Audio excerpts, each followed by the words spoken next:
Hello friend, आपण gas चालू केलेला आहे. आता त्याच्यावर ठेवणार आहे पातेलं. आपल्याला करायची आहे बटाट्याची भाजी.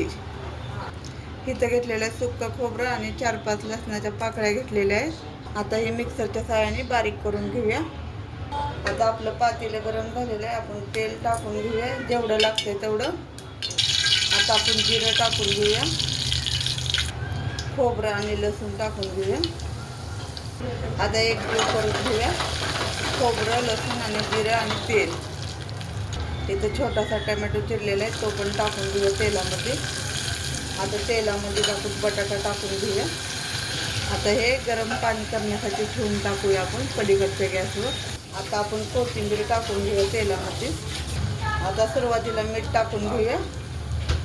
आता इथं 1 चमचा काळं तिखट टाकून घेऊया आपलं घरगुती. आता हळद टाकून घेऊया.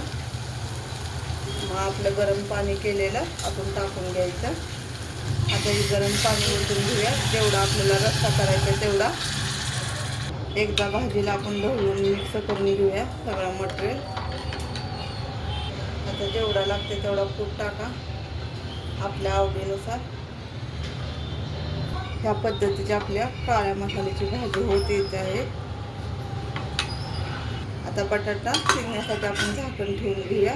इथं आपल्या चपात्या पण झालेल्या आहेत. भाजीला उकळी येत आहे, पाहून घ्या. आणि कट पण कसा आलेला आहे आपल्या मसाल्याचा पाहून घ्या. काळा मसाला घरगुती. कुणाला हवा असेल तर नक्की ऑर्डर करा. आपली भाजी बऱ्यापैकी शिजत आलेली आहे बटाट्याची.